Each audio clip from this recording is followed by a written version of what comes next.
제가 너무나도 사랑하는 오세준 목사님 뉴욕 장로교회 이제 부임하신 지 3개월 돼서 정말로 저도 오고 싶었어요. 목사님 목회 시작하시면서 축복하고 싶었고 또 응원하고 싶었습니다. 우리 오세준 목사님 너무 좋으시죠? 사실 목사님 1.5세로서 한국어 설교가 잘 되고 또 영어로도 설교 너무나도 잘 하시고, 그래서 사실 다른 곳에서 좀 많이 탐냈는데 하나님께서 뉴욕 장로교회로 보내주신 것은 귀한 또 목적이 있는 줄 믿습니다. 바이링걸도 되시지만 얼굴도 너무나도 인물도 좋으시고, 제가 오늘도 느낀 건데 센스가 좋으세요. 저희 교회 장로님들하고 목사님들 15분이 오셔서 제가 말씀을 전하면서 좀 일어나서 소개를 시켜드리려고 했는데 제가 부탁도 안 했는데 목사님께서 먼저 이렇게 센스가 너무 좋으셔서 그래서 목회는 정말 영성도 필요하지만 센스도 필요한 것 같아요. 그래서 감사를 드리고, 목사님께서 저에게 오늘 설명을 해주셨어요. 오늘 제5 선교회, 그래서 연세 그 나이대를 저한테 말씀을 해주셔가지고 그렇게 알고 하는데 뒤를 보는데 다들 이렇게 한 10살은 다 젊어 보이세요. 그래서 좀 제가 좀 적응을 하는데 좀 시간이 필요했습니다. 제가 홍민기 목사님하고도 친하게 지내는데 오늘 점심 때 뵀어요. 근데 홍민기 목사님께서 뉴장 부흥회 말씀 전하시고 나서 분위기 너무 좋다고, 그 교회 너무 좋다고, 그래서 앞으로 하나님께서 하실 일 기대가 되고요. 그리고 저희도 캐나다에서 또 뉴욕 생각하면 뉴욕 장로교회를 위해서 저희들이 함께 또 기도로 지원하도록 하겠습니다. 오늘은 짧은 시간에 인생의 골리앗 앞에서라고 하는 말씀으로 말씀을 나누고자 합니다. 인생의 골리앗을 만날 때 우리의 신앙은 검증받게 됩니다. 여러분, 하나님과 동행을 하고 믿음으로 섬기는 성도들에게는 반드시 시험이 닥쳐옵니다. 많은 분들은 그렇게 생각해요. 우리가 믿으면 시험을 당하지 않는다. 여러분, 예수님께서는 공생애를 시작하시면서 시험으로 시작하셨어요. 성령 충만 받으시고 금식하시는데도 시험이 기다리고 있었습니다. 그래서 저와 여러분들이 예수 그리스도를 따라간다라고 하는 것은 그러한 시험을 통해서 검증을 받는 과정이 있다는 거예요. 워런 위얼스비 목사님은 이렇게 얘기했습니다. 검증받지 못한 신앙은 신뢰할 수 없는 신앙이다.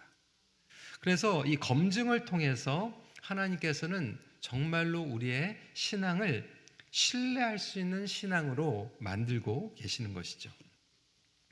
예수님께서도 성령 세례를 받으신 후에 광야에서 시험을 받으신 것 말씀드린 것 같이 다윗의 경우에도 이스라엘의 왕이 된다라고 하는 그 예언과 축복, 기름 부으심을 받은 후에 여러 가지 인생의 고난과 검증을 받게 됩니다. 그런데 가장 먼저 찾아온 검증이 골리앗이었습니다. 이와 같이 믿는 사람들은 여러 모습의 골리앗을 만나게 됩니다. 저와 여러분들의 일상에서도 골리앗이 기다리고 있어요. 어떤 분들에게는 사업의 어려운 경제적인 문제가 골리앗으로 찾아오게 됩니다.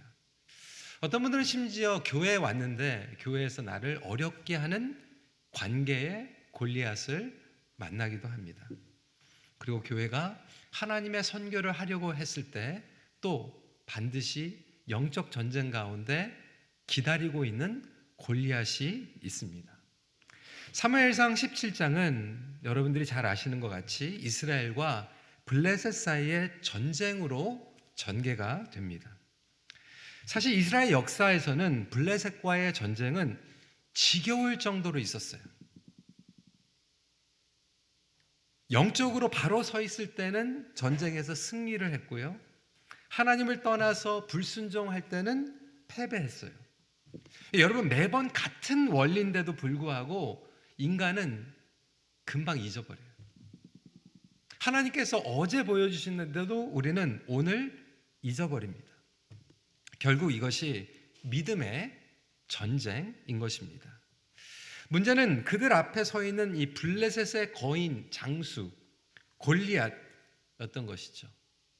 골리앗은 어마어마한 사람이었습니다. 4절 말씀을 보면 블레셋 사람들의 진영에서 싸움을 돋우는 자가 왔는데 그의 이름은 골리앗이요 가드 사람이라.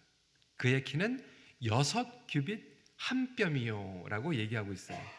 그러니까 여러분 6규빗 한 뼘이면 지금으로 2.1m 정도의 신장입니다. 여러분 지금도 굉장히 큰데요. 그때 그 당시에 2.1m 신장. 그러니까 지금 NBA 프로 농구 선수들보다 더 큰 덩치였습니다. 그런데 그가 들고 있었던 이 칼만 해도 11kg 정도예요. 보통 사람들은 무거워가지고 들 수도 없어요. 얼마나 키가 컸고 힘이 셌는지 짐작이 가고 있습니다.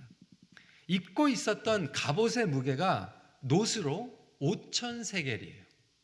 지금으로 얘기하면 175에서 200파운드가 되는 갑옷을, 여러분 사람이 200파운드 되면 무겁습니다. 근데 갑옷이 200파운드였어요. 정말 상상도 할 수 없는 이 거인이 이스라엘 군대를 향해서 1대1로 나오라는 거예요. 1대1로 나와서 싸우자는 거예요. 그런데 겁을 주는 가운데 사울의 병사들 중에서는 도전할 용사가 아무도 없었습니다. 여러분 흥미로운 것은요, 밤낮으로 40일 동안 이스라엘 군사들이 벌벌 떨고 아무도 싸우는 사람이 없었습니다. 얼마나 무서웠으면 40일 동안 싸우질 못했어요. 근데 여러분 한번 생각을 해보세요. 그러면 블레셋 군대가 골리앗을 세워놓고 1대1로 싸우자고 하고 하루 정도 기다리다가 이틀 정도? 아니 3일 정도 기다리다가 답답해서 그냥 쳐들어가면 되는데 블레셋 사람들도 40일 동안 쳐들어가지 못하고 있어요. 아니 저 같으면 답답해가지고 돌격거리고 쳐들어가면 되는데 40일 동안 싸우지를 못하고 있었어요. 왜 그랬을까? 성경은 설명하고 있지 않아요. 그런데 제 개인적인 해석일지 모르겠지만 블레셋 사람들도 두려웠어요. 골리앗 하나만 빼놓고 나머지는 골리앗 뒤에 숨어 있는 거예요. 이스라엘 군대들은 골리앗 앞에서 떨고 있고 블레셋 사람들은 골리앗 뒤에서 떨고 있는 거예요. 여러분 이게 제 개인적인 해석인 것 같지만 사실 그것을 추측할 수 있는 대목이 이미 여리고 성을 이스라엘 백성들이 함락하려고 했을 때 힌트를 얻을 수 있어요. 여호수아 2장 9절에 이렇게 설명하고 있습니다. 여호와께서 이 땅을 너희에게 주신 줄을 내가 아노라. 우리가 너희를 심히 두려워하고 이 땅 주민들이 다 너희 앞에 간담이 농나니. 그러니까 여리고 성 안에 있었던 사람들이 여리고 성 안에 숨어서 두려워서 떨고 있었던 것 같이 블레셋 사람들이 골리앗 장수의 뒤에서 두려워서 떨고 있었던 것이죠. 우리는 신앙의 생활을 하다 가면 골리앗을 만나게 되고 항상 저와 여러분들에게는 두려움이 찾아오게 됩니다. 다윗도 마찬가지로 선택을 하여야만 했습니다. 골리앗을 향해서 도전하고 싸울 것인가? 아니면 나머지 사울의 군사들과 함께 두려움에 떨고 있을 것인가? 여러분의 삶의 골리앗은 누구입니까? 아까 말씀드린 것 같이 특정한 사람일 수도 있고요, 문제일 수도 있고요, 세상의 가치일 수도 있습니다. 여러분들은 그 두려움을 이겨내고 하나님의 이름으로 싸우고 있습니까? 아니면 숨어 있습니까? 물론 두려움이 무조건 나쁜 건 아니에요. 두려움 가운데서도 건강한 두려움이 있습니다. 왜 그럴까요? 하나님께서 인간을 창조하실 때 거룩한 두려움을 갖도록 만드셨어요. 저와 여러분들은 하나님을 두려워해야 됩니다. 하나님을 경외하는 것입니다. 위험한 것을 두려워하는 것은 좋은 거예요. 아이들이 찾길에 차가 빨리 다니고 있는데 두려움이 없이 뛰쳐나가면 사고 납니다. 2층에서 떨어지는데 두려워하지 않고 뛰어내리면 다치는 거예요. 마찬가지로 죄를 짓는 것 두려워해야 됩니다. 하나님과 멀어지는 것 두려워해야 합니다. 하나님의 마음을 아프게 하는 것 두려워해야 합니다. 이렇게 두려운 것이 거룩한 두려움이 있어요. 빌립보서 2장 12절 말씀에 그러므로 나의 사랑하는 자들아 너희가 나 있을 때뿐 아니라 더욱 지금 나 없을 때에도 항상 복종하여 두렵고 떨림으로 너희 구원을 이루라. 우리 유장에 있는 모든 성도님들은 하나님을 두려워하고 또 죄를 두려워하고 경외하는 마음으로 신앙생활 하시길 주님의 이름으로 축원합니다. 그런데 문제는 이 거룩한 두려움이 아니라 엉뚱한 것을 두려워하는 거예요. 어떤 분들은 열등감으로 두려워합니다. 어떤 분들은 미래에 대한 불확실로 두려워합니다. 어제 분명히 하나님께서 만나를 주셨는데 오늘 또 만나가 안 보이면 두려워합니다. 어제 우리를 구원해 주셨는데 오늘 방법이 안 보이면 두려워합니다. 나를 힘들게 하는 사람을 보면 두려워합니다. 또 상처를 받을까 봐 두려워합니다. 우리의 죄는 그리고 우리의 머리는 항상 과거에 묶여져 있을 때가 많이 있어요. 우리가 성령 체험을 하고 말씀을 깨닫는다고 하는 것은 과거의 것들을 이겨내고 회복되고 앞으로 나아가는 이기는 신앙을 하는 것이 너무나도 중요한데 그것을 알면서도 불구하고 우리는 예전에 익숙한 패턴에 생각에 매여서 종로를 탈 때가 많이 있다라고 하는 거예요. 여러분 한번 시험해 볼까요? 제가 여러분들에게 퀴즈를 낼 거예요. 뉴장 수준이 어느 정도 되는지 갑자기 제가 퀴즈를 낼 겁니다. 아시는 분들은 따라하세요. 원숭이 엉덩이는 빨개, 빨가면 사과, 사과는 맛있어, 맛있으면 바나나, 바나나는 길어, 길으면 기차, 기차는 빨라, 빠르면 비행기, 비행기는 높아, 높으면 백두산. 야, 박수. 100점. 오 목사님 혹시 지난주에 이거 복습하셨어요?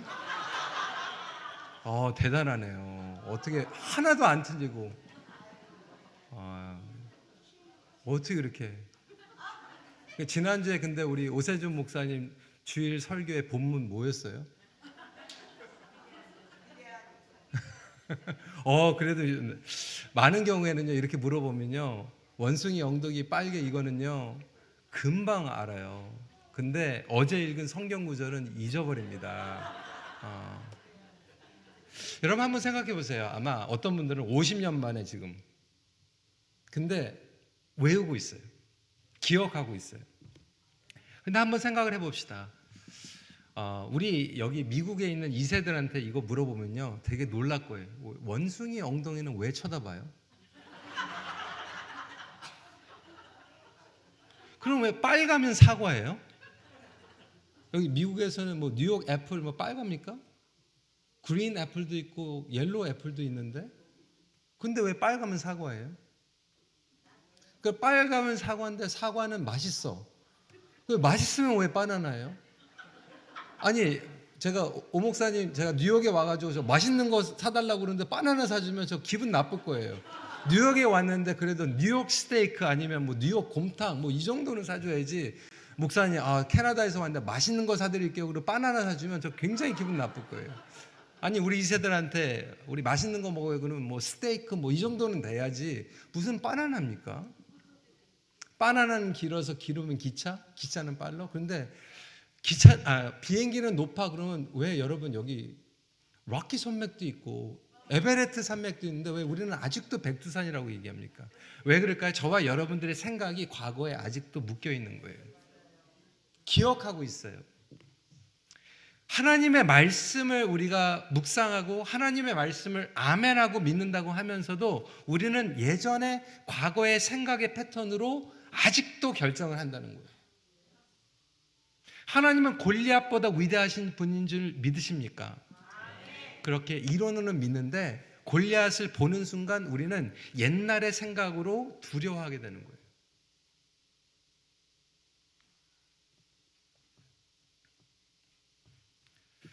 하나님을 믿는다라고 하는 것은 하나님의 말씀을 믿는 것이고 골리앗보다 크신 하나님을 믿는 것입니다. 그런데도 불구하고 우리는 하나님을 전적으로 의지하기보다는 내 힘으로 할 수 있는 것들을 확실하고 익숙한 것들을 붙잡아요. 교회에서 어떠한 결정을 할 때도 하나님의 말씀보다는 원숭이 엉덩이는 빨가면 사과라고 하는 이론으로 결정을 내려요. 관계의 문제, 재정의 문제, 미래의 문제도 맛있으면 바나나라고 하는 방법으로 정답을 얻는다라고 하는 거예요. 다윗은 여기에서 반응을 보입니다. 모든 사람들이 생각하는 똑같은 생각으로 결정하는 것이 아니라 나의 하나님이 더 위대하시다라고 믿는 거예요. 37절에 다윗이 이르되 여호와께서 나를 사자의 발톱과 곰의 발톱에서 건져내셨은즉 나를 이 블레셋 사람의 손에서도 건져 내시리로다. 다윗은 그 하나님의 선하심과 주권을 믿었던 거예요. 우리 뉴욕 장로교회도 하나님의 선하심과 주권을 믿으시고 담대하게 다윗과 같이 선포하며 이겨낼 수 있는 주님의 교회 공동체가 되시길 축원합니다. 다윗이 사자와 곰을 두려워했을까요? 두려워하지 않았을까요? 당연히 두려워하죠. 두려워하니까 그것을 극복하려고 훈련했던 거예요. 여러분, 믿음이라고 하는 것은 두려움이 없는 게 아니에요. 두려움을 극복하는 훈련을 해나가는 것입니다. 그러한 훈련을 해나갈 수 있을 저와 여러분이 될 때 하나님의 우선순위가 될 줄 믿습니다. 결국 신앙이라고 하는 것은 신뢰의 대상을 아는 것이고 하나님을 바라보는 훈련입니다. 다윗은 평소에 사자나 곰보다 더 크신 하나님을 바라보는 훈련을 했습니다. 그렇기 때문에 동일하게 하나님이 골리앗보다 더 크시다고 하는 것을 확신할 수 있었습니다. 여러분은 골리앗보다 더 크신 하나님을 믿으십니까? 여러분들의 문제보다 더 크신 하나님을 믿으십니까? 사람들은 안 된다고 하는데도 불구하고 하나님께서 하실 수 있으심을 믿으십니까? 결국 골리앗 앞에서 우리의 신앙이 검증을 받게 됩니다. 하나님을 신뢰하는 것이 영적 전쟁의 승리입니다. 우리 오 목사님께서 소개를 해주셨지만 저는 큰빛교회에서 지난 23년 동안 영어 목회를 했습니다. 영어 목회를 하던 과정 가운데 10년 전에 이제 12년 전에 동사 목사로 청빙을 받았고 10년 전에 이제 담임 목회를 시작을 하게 되었는데 담임 목회자로 3대 목회자로 결정이 되자마자 저희 2대 담임 목사님과 동사 목회를 하도록 결정이 되어 있었는데 우리 이면수 목사님께서 북한에 선교를 가셨다가 2년 8개월 동안 억류가 되셨어요. 그래서 저는 오 목사님 보면 참 분위기 너무 좋다. 3개월 됐는데 진짜 허니문이다. 그런 생각이 드는데 저는 2년 8개월 동안 한 번도 강대상에서 웃지도 못했어요. 목사님이 억류되셨는데요. 무기징역 받으셨는데요. 교회로서는 너무나도 어려운 검증을 받는 시간이었어요. 근데 가장 힘들었던 것은 교회에서 성도들이 함께 모여서 기도하고 근데 여러분 한 달이 아니잖아요. 2달이 아니잖아요. 2년 8개월이잖아요. 끝이 없잖아요. 무기징역이 종신형이에요. 언제까지 기도합니까? 근데 소수의 성도님들이 그렇게 얘기하는 거예요. 목사님 안 돼요. 목사님 거기서 돌아가시면 어떻게 됩니까? 심지어는 거기에서 배교하면 어떻게 합니까? 별의별 얘기를 다 듣는데요. 어떤 분들은 정말로 믿음이 강하시더라고요. 하나님도 못하신다라고는 믿음이 있더라고요. 하나님은 절대로 전능하신 하나님이라고 믿는 분들도 계시는데 어떤 분들은 목사님 이거는요 하나님도 안 돼요. 때로는 교회가요 재정적으로 어렵잖아요. 어떤 분들은 재정적으로도 할 수 없어요. 관계적으로도 할 수 없어요. 그것도 믿음이더라고요. 우리의 믿음이 검증받게 됩니다. 여러분들은 어떤 믿음을 가지고 계세요? 하나님이 하실 수 있다라고 하는 믿음을 가지고 계세요? 하나님도 할 수 없다라고 하는 믿음을 가지고 계세요? 아멘. 다윗이 그렇게 고백합니다. 45절이에요. 너는 칼과 창과 단창으로 내게 나아오거니와 나는 만군의 여호와의 이름 곧 내가 모욕하는 이스라엘 군대의 하나님의 이름으로 내게 나아가노라. 아멘. 여러분 맥스 루케이로 목사님이 이렇게 얘기했어요. 거인에게 시선을 집중하면 우리는 넘어질 수밖에 없다. 반면에 하나님에게 집중할 때에 거인은 무너져 버린다. 아멘. 두 번째 포인트입니다. 여러분 그럼에도 불구하고 우리가 믿음으로 싸우려고 할 때 낙심은 가까운 곳에서 찾아옵니다. 본문을 관찰해 보면 다윗이 믿음으로 반응했어요. 골리앗과 싸우기를 결정했습니다. 그런데 골리앗을 향해서 나아가는 이 다윗을 격려해 주지는 못할 망정 오히려 다윗의 큰 형인 엘리압이 다윗을 부르며 비아냥거립니다. 28절이에요. 큰형 엘리압이 다윗이 사람들에게 하는 말을 들은지라 그가 다윗에게 노를 바라여 이르되 내가 어찌하여 이리로 내려왔느냐 들에 있는 양들을 누구에게 맡겼느냐 나는 너의 교만과 너의 마음의 완악함을 아노니 내가 전쟁을 구경하러 왔도다. 이 말은 단순히 동생 다윗의 안전을 걱정해서 해주는 말이 아니었어요. 그를 모욕하고 경멸한 거예요. 교만하다는 거예요. 네가 뭔데? 큰형이 나도 안 싸우고 있는데 네가 어떻게 이기려고 해? 교만하다고 얘기하고 비판하고 있고 낙심을 주고 있어요. 여러분 이와 같이요. 낙심은 적에게서 오는 게 아니에요. 때로는 가까운 곳에서 옵니다. 나의 사랑하는 가족이 우리에게 낙심을 줘요. 교회 공동체에서 기도해 주는 게 아니라 비판해요. 비아냥거려요. 그때 우리의 마음은 너무나도 혼란스러워요. 집중을 방해하죠. 공동체에서도 이러한 마음을 나누게 할 수 있습니다. 근데 여러분 기억해야 되는 것은 성경을 보면 이 방법이 사탄이 제일 좋아하는 방법이에요. 영적 전쟁에서 적과 싸워야 되고 골리앗과 싸워야 되는데 엘리압을 통해서 우리에게 마음을 낙심을 주는 거예요. 여러분 요셉도 형제들이 요셉을 팔아 넘기잖아요. 선교지에 가도 보면요 선교사님들끼리 싸울 때가 더 많아요. 여러분들에게 질문합니다. 여러분의 엘리압은 누구입니까? 여러분 엘리압에게 에너지 소모하지 마세요.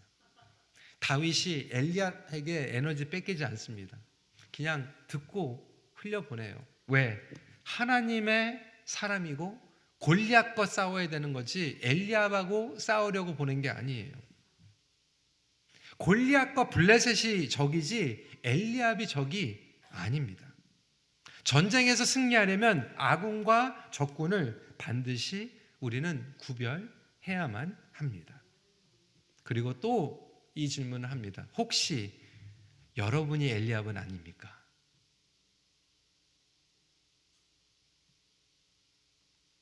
내가 엘리압의 기준과 가치관을 상징하고 있지는 않습니까?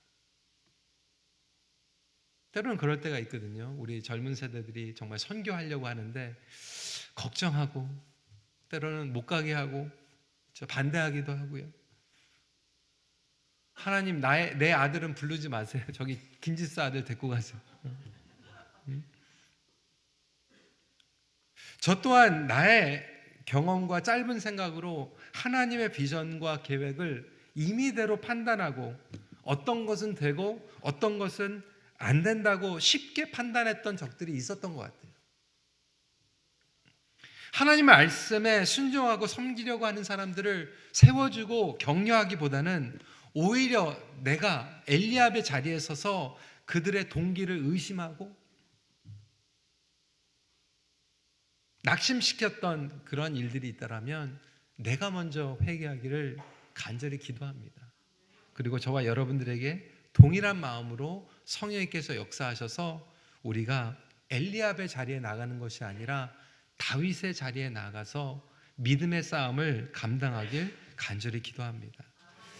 엘리압이 이런 얘기를 했을 때 다윗이요, 엘리압의 목소리를 묵상하지 않았어요. 왜 그런 말을 했지? 가만 생각하니까 기분 나쁘네. 너무 억울하네. 분하네. 하루 종일 엘리압의 목소리를 듣고 묵상했다라면 다윗은 오히려 그 목소리 때문에 싸우지 못했을 거예요. 저와 여러분들은 하나님의 사람입니다. 말씀을 묵상해야 돼요. 성령님의 음성을 묵상해야 돼요. 근데 우리는 말씀을 듣는 게 아니라 자꾸 엘리압의 소리만 자꾸 새겨요. 기분 나쁜 거예요. 그러다 보니까 우리에게 낙심이 찾아오기도 하고 우리의 마음 가운데 독소나 쓴뿌리가 생기기도 합니다. 32절 말씀이에요. 다윗이 사울에게 말하되 그로 말미암아 사람이 낙담하지 말 것이라. 엘리압의 공격을 받으면 낙심을 얻는 것이 아니라 오히려 다윗은 자기의 마음의 동기를 점검했어요.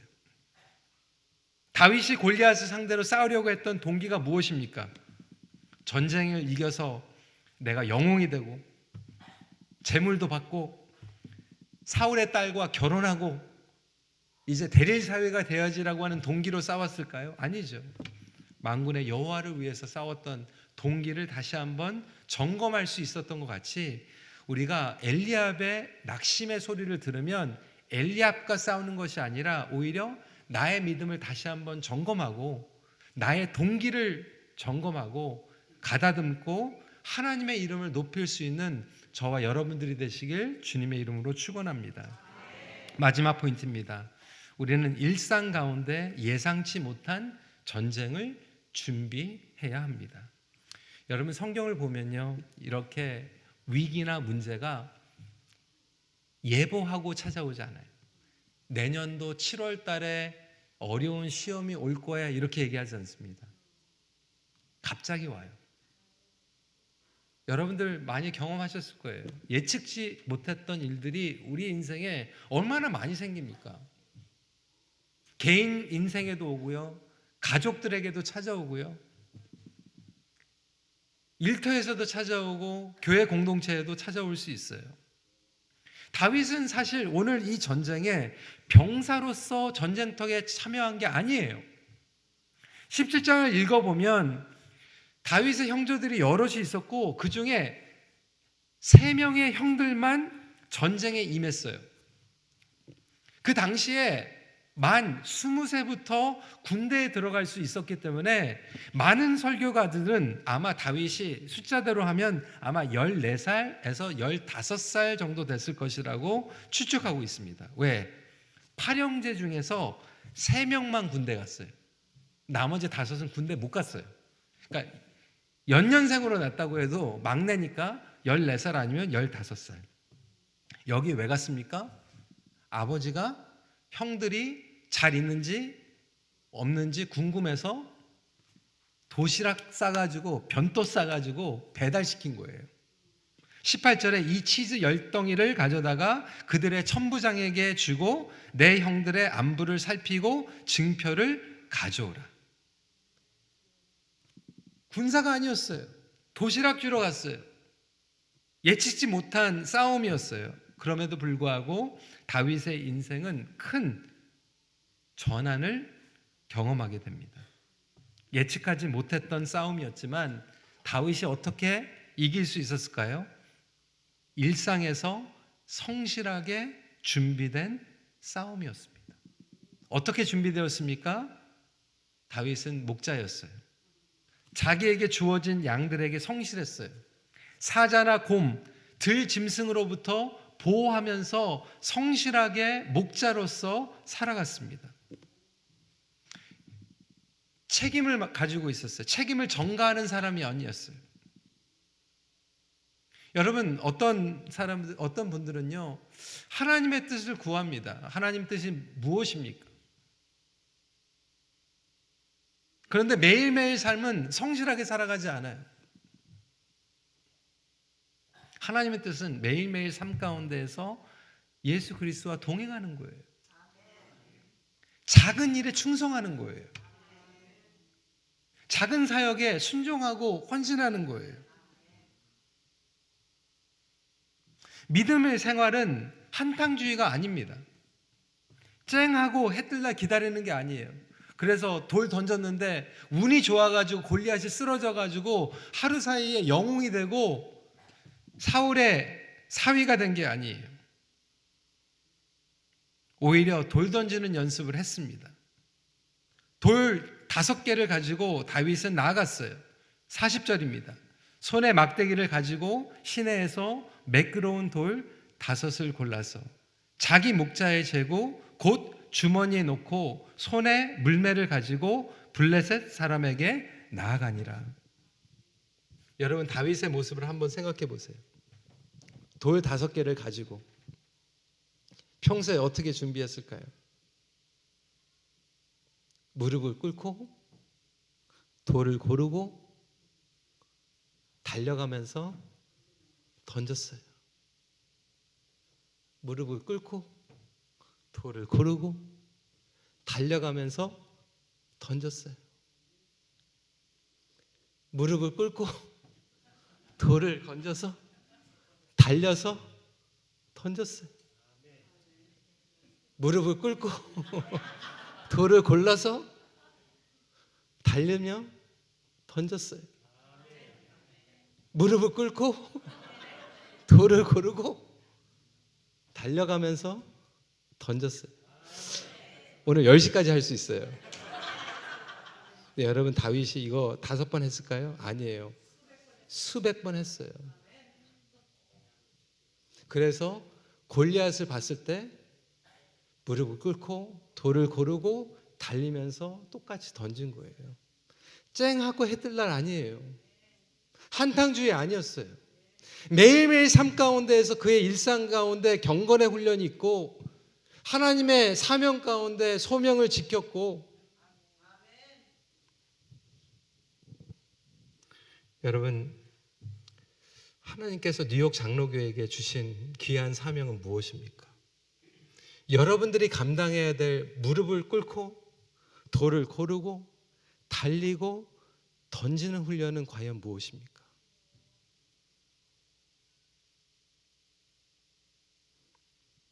골리앗을 향해서 전쟁을 하려고 했었던 다윗에게 사울은요, 자신의 갑옷과 칼을 줍니다. 그런데 다윗은 사울의 왕의 갑옷이고 왕의 칼이지만 그걸 가지고 전쟁에 나가면 죽는 거예요. 왜? 자기 게 아니에요. 모세가 하나님의 사명을 받고 이스라엘 백성들을 출애굽시켰을 때 딴 사람 지팡이 들고 가지 않고 자기 지팡이 갖고 갔어요. 다윗의 물매와 돌도 마찬가지입니다. 뉘장이 가지고 있는 물매는 무엇입니까? 여러분들이 가지고 있는 것 가지고 무릎을 꿇고 돌을 고르고 달려가고 던지는 가운데 여러분들의 앞에 있는 골리앗이 넘어질 줄 믿습니다.